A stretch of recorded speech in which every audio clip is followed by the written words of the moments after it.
Market crash or corrections ని చూసి మనలో చాలా మంది పానిక్ అవుతూ ఉంటారు. అదే సక్సెస్ఫుల్ ఇన్వెస్టర్స్ కరెక్ట్ గా అక్కడే వాళ్ళు జాక్పాట్ ని స్ట్రైక్ చేస్తారు. నేను ఎక్స్ప్లెయిన్ చేయబోయే ఈ 3 స్టెప్ స్ట్రాటజీ ఫాలో అయితే మీరు కూడా అలాంటి జాక్పాట్స్ ఆర్ ఆపర్చునిటీస్ ని కాన్ఫిడెంట్ గా క్యాప్చర్ చేయొచ్చు. మీరు స్టాక్ మార్కెట్ ఇన్వెస్ట్మెంట్ గురించి తెలుసుకుని అన్ని కరెక్ట్ గానే చేస్తున్నారు. ప్రతి మంత్ కన్సిస్టెంట్ గా డిసిప్లిన్ గా ఇన్వెస్ట్ చేస్తున్నారు. కానీ మార్కెట్ డ్రాప్ అయిన ప్రతిసారి ఇన్వెస్ట్ చేసిన మనీ పోగొట్టుకుంటామేమో అని టెన్షన్ పడుతున్నారు. నిజమా కాదా? ఎప్పుడైనా ఆలోచించారా ఆ ఫియర్ మూమెంట్ లోనే మన ఇన్వెస్ట్మెంట్ రిటర్న్స్ బూస్ట్ చేయడానికి ఒక ఎక్సలెంట్ ఆపర్చునిటీ ఉందని? సరైన నాలెడ్జ్ లేక చాలా మంది ఇన్వెస్టర్స్ మార్కెట్ కరెక్షన్స్ లాంటి గోల్డెన్ ఆపర్చునిటీస్ ని మిస్ చేస్తూ ఉంటారు. ఈ వీడియోలో నేను మీకు ఒక సింపుల్ 3 స్టెప్ సక్సెస్ఫుల్ స్ట్రాటజీ చూపిస్తాను. ఈ స్ట్రాటజీని మీరు డిసిప్లిన్డ్ గా ఫాలో అయితే మార్కెట్ డిప్స్ ని క్యాప్చర్ చేసి మీ ఇన్వెస్ట్మెంట్ రిటర్న్స్ కి మాక్సిమం బూస్ట్ ఇవ్వచ్చు. అండ్ మోస్ట్ ఇంపార్టెంట్లీ ఈ స్ట్రాటజీని ఫాలో అవ్వడం వల్ల మార్కెట్స్ పడినప్పుడు మీరు ఒక కామ్ మైండ్ సెట్ తో ఉంటారు. Alright friends, welcome back to my channel 30 Key Life Set. Here we talk about financial freedom, fitness and a lot of money matters.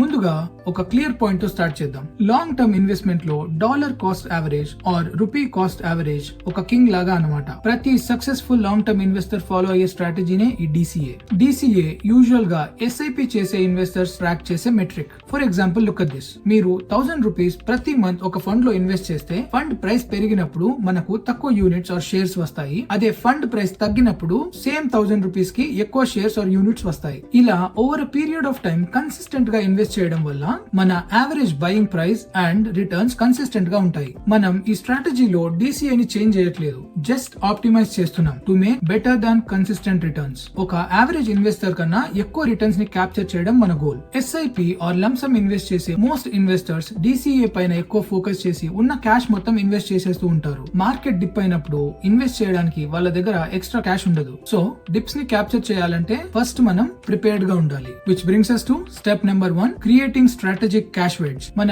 Complete పోర్ట్ఫోలియోలో 15 to 20% ఎప్పుడు cash form లో ఉండాలి. Cash అంటే bank account లో పెట్టకండి. You have to choose liquid are debt funds. ఎందుకంటే dip కోసం wait చేసే టైంలో కూడా మన క్యాష్ మనకు రిటర్న్స్ ఇవ్వాలి. అండ్ ఈ లిక్విడ్ ఫండ్స్ యూజువల్ గా 6 to 8% రిటర్న్స్ ఇస్తాయి. ఇది ఒక డబుల్ బెనిఫిట్ లాగా అనుకోండి. ఒక చిన్న టిప్, లిక్విడ్ ఫండ్స్ సెలెక్ట్ చేసేటప్పుడు ఎగ్జిట్ లోడ్ లేని ఫండ్స్ ని సెలెక్ట్ చేసుకోండి. ఎలాగైతే FD లో అర్లీ విత్డ్రాల్ చేస్తే పెనాల్టీ ఉంటుందో కొన్ని లిక్విడ్ ఫండ్స్ లో అర్లీగా విత్డ్రా చేస్తే ఈ ఎగ్జిట్ లోడ్ ఉంటుంది. దీన్ని గమనించి జీరో ఎగ్జిట్ లోడ్ ఉన్న లిక్విడ్ ఫండ్స్ లో ఇన్వెస్ట్ చేయండి. సో మీ పోర్ట్ఫోలియోలో 15 to 20% ఈ లిక్విడ్ ఫండ్స్ లో ఉండాలి. అంటే మీరు 1 lakh ఇన్వెస్ట్ చేస్తే 15 to 20,000 రూపీస్ ఈ లిక్విడ్ ఫండ్స్ లో ఉండాలి. ఈ క్యాష్ రిజర్వ్స్ ఉండడం వల్ల మార్కెట్స్ పడినప్పుడు మనం అందరిలా పానిక్ అవ్వం. ఇన్స్టెడ్ మనం ఎక్సైటెడ్ గా ఉంటాం. ఎందుకంటే we have a plan for market fall. అసలు పోర్ట్ఫోలియోస్ అంటే ఏంటి, ఎలా వీటిని మన రిస్క్ కెపాసిటీని బట్టి క్రియేట్ చేసుకోవాలి అని మీకు ఐడియా లేకుంటే నేను ఒక డీటెయిల్ వీడియో ఆల్రెడీ నా ఛానల్లో పోస్ట్ చేశాను. బిగినర్స్ ఎవరైనా ఈ వీడియో చూస్తుంటే please check that video out. ఆ వీడియోలో నేను బిగినర్స్ కి సూట్ అయ్యే 3 బెస్ట్ పోర్ట్ఫోలియోస్ క్రియేట్ చేసి షేర్ చేశాను. Alright, moving on. Step number 2, defining the dip. Markets 2 to 3% correct అవ్వగానే చాలా మంది అది ఒక డిప్ అనుకుంటారు. అండ్ అక్కడి నుండి మార్కెట్స్ ఫాల్ అయితే టెన్షన్ పడి లాసెస్ లో సెల్ చేస్తూ ఉంటారు. మార్కెట్స్ పెరగగానే మళ్ళీ ఫోమోతో అవి ఆల్ టైమ్ హై లో ఉన్నప్పుడు మళ్ళీ ఇన్వెస్ట్ చేస్తారు. ఈ సైకిల్ రిపీట్ అవుతూ ఉంటుంది. అండ్ లాసెస్ లో ఉండడం వల్ల at the end of the day stock market ని బ్లేమ్ చేస్తారు. మనం ఈ యావరేజ్ ఇన్వెస్టర్ కన్నా బెటర్ గా ఆలోచించాలి. ఆబ్వియస్లీ మన ఛానల్ సబ్స్క్రైబర్ అంటే ఆ మాత్రం ఉండాలిగా. స్టాక్ మార్కెట్ లో కరెక్షన్స్ సహజం అండ్ అవసరం. డైలీ మార్కెట్స్ పెరుగుతూ ఉంటే ప్రతి Tom, Dick and Harry stock market లో మనీ ఎర్న్ చేస్తాడు. అవునా కాదా? మార్కెట్ లో 5% ఫాల్ అన్నది నేచురల్ వోలటిలిటీ. 8 to 10% అంటే ఒక మంచి ఆపర్చునిటీ. అండ్ అక్కడి నుండి మార్కెట్స్ పడితే మనకు ఈ ఫండ్స్ సేల్ లో దొరికినట్టే. స్ట్రాటజిక్ గా ఈ డిప్ ని క్యాప్చర్ చేయాలి. Which brings us to the next step, the laddering approach. ఇక్కడి దాకా ఈ వీడియో చూసారంటే నేను చేసిన కంటెంట్ నచ్చిందని అనుకుంటున్నాను. వీడియో నచ్చితే ప్లీజ్ సబ్స్క్రైబ్ చేసుకోండి. అది ఇలాంటి మరిన్ని వీడియోస్ చేయడానికి నాకు మోటివేషన్ ఇస్తుంది. ఆల్రైట్, ఈ అప్రోచ్ ని నేను ఒక సింపుల్ ఎగ్జాంపుల్ తో ఎక్స్ప్లెయిన్ చేస్తా. మన క్యాష్ రిజర్వ్ అదే లిక్విడ్ ఫండ్స్ లో 1 lakh ఉందనుకోండి.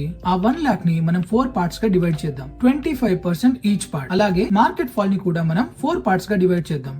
7%, 14%, 20% అండ్ మోర్ దాన్ 25%. ప్రతి ఫాల్ దగ్గర మనం 25% ఆఫ్ క్యాష్ సేవింగ్స్ తో మార్కెట్ ఫాల్ ని క్యాప్చర్ చేస్తాం. ఇప్పుడు మార్కెట్ 7% ఫాల్ అయినప్పుడు మీరు మీ ఫస్ట్ 25% ఇన్వెస్ట్ చేశారనుకుందాం. మార్కెట్స్ పెరిగి మళ్ళీ 7% ఫాల్ అయితే అక్కడ మీ సెకండ్ 25% ఇన్వెస్ట్ చేయకూడదు. క్లియర్ గా చెప్తాను, అర్థం చేసుకోవడానికి ట్రై చేయండి. మార్కెట్ లో bull run, bear run and sideways అన్ని ఫేసెస్ ఉంటాయి. అలాంటి టైంలో మనం మన క్యాష్ ని జాగ్రత్తగా డిప్లాయ్ చేయాలి. 7% ఫాల్ దగ్గర మనం మన ఫస్ట్ 25% ని ఇన్వెస్ట్ చేస్తాం. అక్కడి నుండి మరో 7% పడితేనే మన నెక్స్ట్ 25% ఇన్వెస్ట్ చేయాలి. ఆ సెకండ్ పాయింట్ నుండి మరో 6% అంటే టోటల్ 20% పడినప్పుడు మనం మన థర్డ్ 25% ని ఇన్వెస్ట్ చేయాలి. అలా డిప్స్ ని క్యాప్చర్ చేస్తాం. అంతేకాని ఇలా మార్కెట్ సైడ్ వేస్ లో ఉన్నప్పుడు మన క్యాష్ రిజర్వ్ ని మనం ఎంప్టీ చేయకూడదు.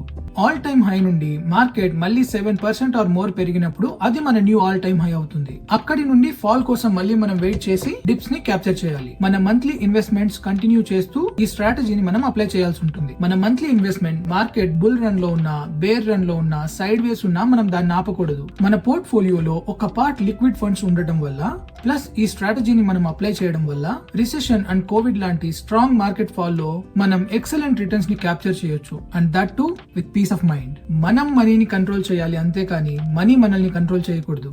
Especially in stock market. గుర్తుపెట్టుకోండి, మన యాక్చువల్ ఇన్వెస్ట్మెంట్ లో 15 to 20% మాత్రమే ఈ లిక్విడ్ ఫండ్స్ లో ఉండాలి. అంతేకాని మొత్తం క్యాష్ మన దగ్గర పెట్టుకుని మార్కెట్ క్రాష్ అయ్యే వరకు వెయిట్ చేయకూడదు. ఇన్వెస్టింగ్ కి రిలేటెడ్ ఒక మంచి లైన్ ఉంది. The best time to invest was 10 years ago and the next best time is today. మీరు ఇన్వెస్ట్మెంట్ స్టార్ట్ చేయకపోయి ఉంటే start small, build a healthy portfolio and start investing today. Money matters లో com mind set ఉండడం అంటే ఒక super power లాగా. ఈ strategy మీకు ఆ సూపర్ పవర్ ఇస్తుంది. స్టాక్ మార్కెట్ లో స్ట్రాంగ్ మైండ్ సెట్ ఎలా బిల్డ్ చేసుకోవాలో నేను నేర్పిస్తాను, టెన్షన్ పడకండి. ఈ స్ట్రాటజీని నేను బిగినర్స్ ని మైండ్ లో పెట్టుకుని ఎక్స్ప్లెయిన్ చేశాను. మీకు stock market technical and fundamental analysis knowledge ఉంటే ఇంకా బెటర్ రిటర్న్స్ క్యాప్చర్ చేయొచ్చు. మన ట్రేడింగ్ ఛాలెంజ్ గుర్తుందని అనుకుంటున్నా అందరికి. 2025 అయ్యే లోపు మన ఛానల్ కి 1000 సబ్స్క్రైబర్స్ అయితే I will start a trading challenge series. అందులో stock market fundamentals and technicals తో పాటు కొన్ని ఈజీ టు ఫాలో అయ్యే ట్రేడింగ్ స్ట్రాటజీస్ ని కూడా ఎక్స్ప్లెయిన్ చేస్తాను. Let's see if we reach 1000 subscribers. ఈ వీడియోకి ఇంతే.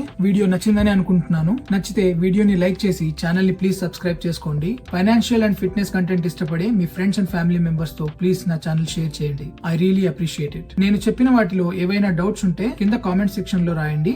I will respond to each and every comment. See you in my next video. అప్పటిదాకా stay healthy, stay wealthy and stay disciplined.